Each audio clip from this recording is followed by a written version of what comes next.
All right, so state of the political situation. I've been watching a lot of the stuff going on with the protests and the civil unrest. I just don't think it's going to move up to the next stage. I don't think it's going to be a major thing. There's a tremendous amount of disappointment on the part of the social justice warriors or whatever that they don't get to be the next Gestapo. That's just too bad. And to be honest with you, I think they probably would have had a real problem with the backlash if Hillary had been elected, if they were going to do these social purges, door-to-door gun confiscation, rounding up political dissidents on a larger scale than what was being done, let's say, in a 2008 to 2012 time period. If they were to do that, I think there would be a bigger backlash than there was in the 2008 to 2012 time period. There wasn't much of a backlash in the 2008 to 2012 time period. Everybody pretty much was just going to give Obama a chance to calm down. He did in the 2012-2016 time period. And everybody agreed, okay, let's just let this become an 8-year presidency, kind of go through. The Republicans didn't really run a viable candidate in 2012. The Ron Paul movement grew to give an identity to the libertarian within the Republican Party. And the libertarians did not win the Republican Party. We need to understand that. Trump's faction, the basket of deplorable types, they are not the libertarian wing. And the extreme wings on the Democrat side, the socialist wing, the quasi-communists, a lot of these people out openly waving a sickle and hammer, they are the ones that ended up running a big chunk of the Democratic Party. But the elite among them, the Hillary Clinton crowd, they cheated the socialist candidate out of the nomination.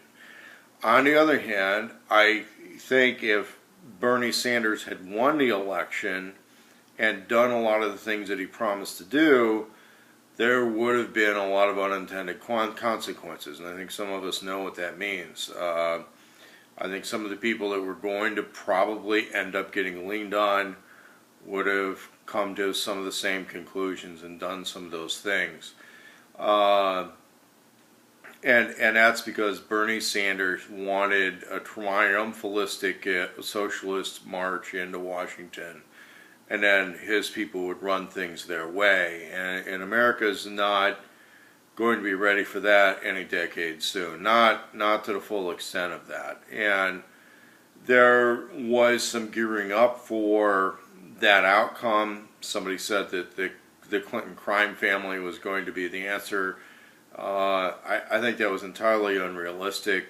The smoke and mirrors campaign that was being run with green screen crowds and fake news and fake polls saying, oh yeah, she's going to win, so if you're even thinking of voting for Trump, just stay home, it's not worth it, don't go out that day.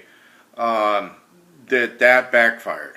That backfired a lot. And I think that the Trump constituency, the Libertarian constituency, woke up and said, hey, maybe we can win these things. Maybe it's not totally worth walking away from the political process. And so we're going to see new politics happening over the next 8 years. We're going to see brand new politics. We're going to see brand new factions forming. The Soros program, I think, is not what a lot of people say it is. And if you study his speeches and his stuff from the 90s, you're going to get a pretty good idea of what his plan really is, but also realize he's not going to be around that much longer. And one of the things that he talked about and that I sense he's been trying to sabotage in a way is the idea that Washington, D.C. is one-stop shopping for the oppressors of the world, international crime syndicates, dictators, aspiring dictators, and those types of bad influences that would be repressive to the so-called open society that Soros claims and has worked to accomplish in several other countries. There is some incompatibility between this open society pseudo mob rule versus the liberty aspect of the American Constitution. But remember, that's not in the Constitution body, that's the Bill of Rights. And the Bill of Rights was something that these people were dragged kicking and screaming into having to accept, or else they would have more rebellions like Shays' Rebellion. That Americans were not going to accept ongoing criminality on the part of the elite that very quickly figured out that the Capitol in Philadelphia was going to be this one-stop shopping for corruption in America. By the time Washington, D.C. was built, they were putting a lot of checks and balances into that. When we saw different deals being made, I mean, everything from taking land and violating all of the Indian treaties, all of those were made with the central government first. They weren't necessarily local. Nowadays, we're starting to see local conflicts where somebody involved in a local conflict, such as Harry Reid's faction in the ongoing Mormon Civil War, sends people to Washington, D.C., then they have federal power, then they go back home and they use that federal power to facilitate the land grabs and the land wars that are pretty legendary to the Old West. I mean, they were always going on. We see that to a large degree in Oregon, where the so-called federal interests and federal authorities are long-term state resident type people who simply use the federal resources as a means of furthering the goals of their faction. And one of the ways to break some of that stuff up is to reduce the power of centralized government out of Washington, D.C. The internationalists don't necessarily want that. One, that's a place where they shop for influence. The Clinton Foundation is an example of that. The other thing is it makes things more complicated for diplomatic efforts. They have to go deep into the country in order to get what they want. And what we've seen in the campaign is they really don't care about Middle America. They hit the major cities. They have their influence centers in the major cities. They don't really care about Middle America. And that's where a lot of people are talking about, organize locally.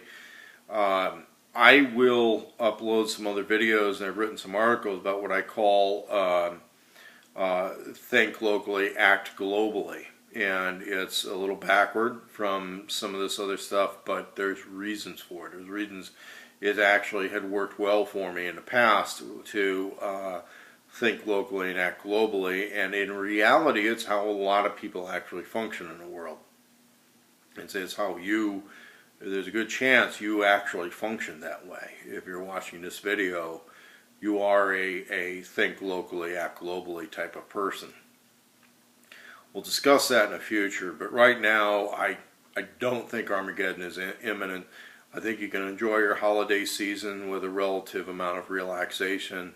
No real panic preps need to go into place, but think of who your friends are, invest in those that social relationship stuff, and look at mid to long-term business opportunities that come your way that look like they're a fairly good thing, that look like they can develop a cash income stream, because I think there is going to be a war on cash coming up. I think everybody in the government side, the corporate side, even on Trump's side, is they're going to want to attack the cash economy.